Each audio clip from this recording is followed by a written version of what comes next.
Hi, and welcome to E's Bookshelf. This is a podcast about my bookshelf, which includes historical fiction, realistic fiction, science fiction, fantasy, and mystery books. I'm your host, Alicia Driver. So, in today's episode, I'll be discussing the book How to Save a Life by Liz Fenton and Liz Steinke. It's a very interesting twist on the movie The Groundhog Day with Bill Murray in it. I'm sure many of you have heard or seen that movie. So this book takes place in the 21st century, and the main character is a young man who is already done with college and who is a rather simple and safe and gentle man. I think this book is important because it talks about things that so many people can relate to. It goes into detail about how many homeless people are not what they seem. And this book also talks about the inevitability of death and disease and how so often we pass people or talk to people without really knowing them. This book also opened up my mind a bit, and this book has lots of character development and lots of new perspectives on life. So, the main character, Dom, he runs into his ex-fiancée one day, and he watches her die in a terrible accident. And he wishes to be given the chance to save her life. Only his wish comes true. He relives the same day 9 times. And at first, he thinks that he's going crazy or he's just having deja vu. So he goes to the doctors and to a therapist, only to rule out that mental illness is not the reason. So during those 9 days, he learns a lot and he goes on so many adventures. He learns to live in the moment, knowing that he will wake up with no consequences. He gets tattoos and shaves his head, buys an expensive car, and does everything he was always afraid to do in the past. He also learns that his roommate has been in touch with his ex-fiancée, and he is determined to know why. He watches Mia, his fiancée, die a new way every day for 9 Thursdays. He loves Mia for many reasons: her outgoing personality, her fearlessness, her soft beauty, and her need for adventure. Dom was always rather simple. He always said, better safe than sorry.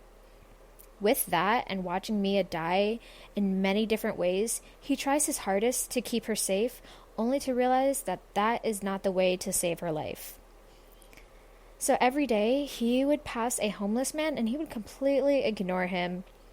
On one of those days, he decides to get to know the man. He learns that simply giving the man cash or food or medication will not do much for the man. So instead, he brings him back to his penthouse suite.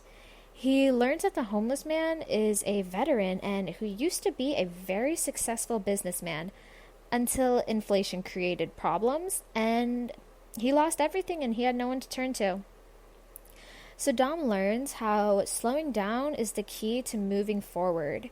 He always walked past the homeless man before and never stopped to give him a second look. I do feel like I can understand this because every day on my way to work, I pass a homeless man too. And one time I did stop to give him a bag of Doritos, but I was rather disappointed to see a cigarette and a lighter in his hand. Although I understand that what he does with his money is none of my business. I have seen others bring him a sandwich and hot chocolate. Anyways, so every Thursday that he has lived, he has saved this girl, her name is Amanda, from being hit by a car. She's walking across the street and she doesn't see a car racing in her direction recklessly. Dom pulls her out of the way every single day.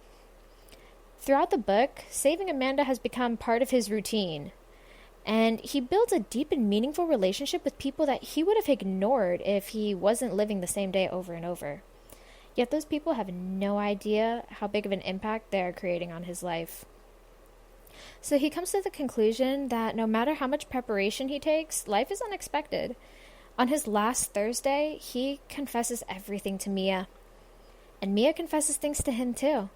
She tells him that she has stage 4 ovarian cancer, and he begs her to get treatment. But she explains that she would rather enjoy her little time than to spend it being miserable. The next morning, he wakes up in a hospital. It's Friday. Mia is dead. They rode a Ferris wheel the night before and it malfunctioned. He learned that being stuck in a time loop was not to give Mia a second chance at life, but to save his own. To save him from worrying so much, from constantly stressing, from living the same day over and over and never taking risks and never going on adventures. Those are all things that Mia wanted to do on her limited time on Earth. Even though Mia couldn't be saved, Dom was saved. From himself.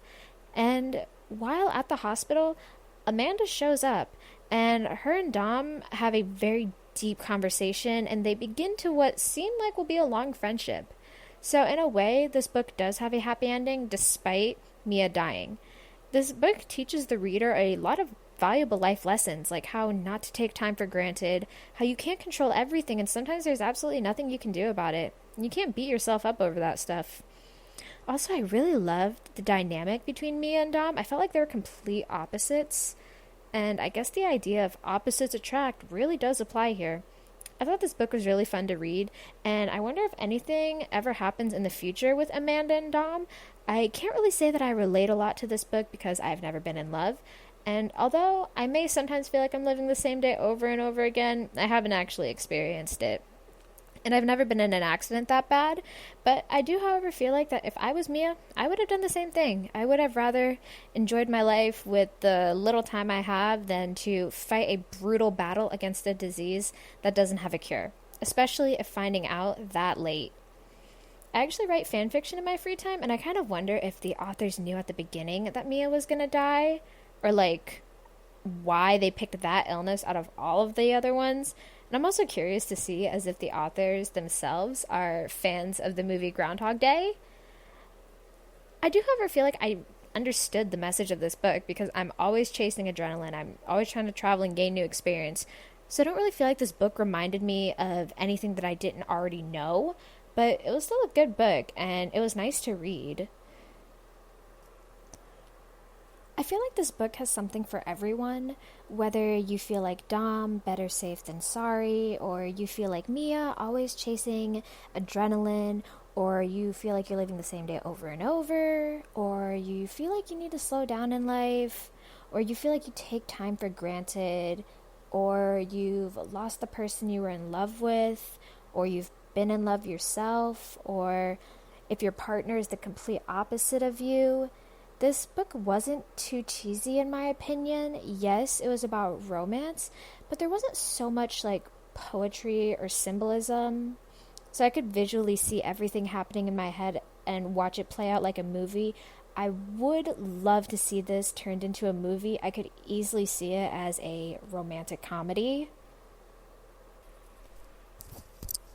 And this book makes me even more fearful of love, but who isn't afraid of love nowadays? So I did research the authors, and they have a blog called lizandlisa.com. Apparently they have been friends for over 30 years, and they have written 8 books together. Most of their books are romance, thriller, fiction, comedy, and suspense.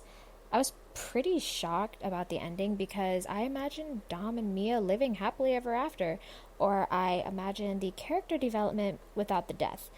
But I guess that's kind of the point of the book. Expect the unexpected.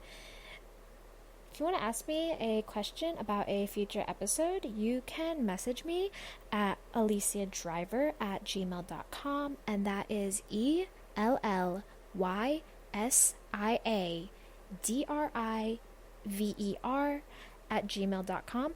Or you can follow me on Instagram at Alicia Driver. And next time I'll be back with The Showgirl by Nicola Harrison. And this one is about a young lady in the 1920s who dreams of being a performer, but her father, however, does not approve. Also, check out Beyond the Book with Julie on YouTube for author interviews. She was the one who recommended How to Save a Life to me, and she also recommended The Showgirl to me. Or you can follow her on Instagram, which is the Julie Chan Show. So until next time, bye.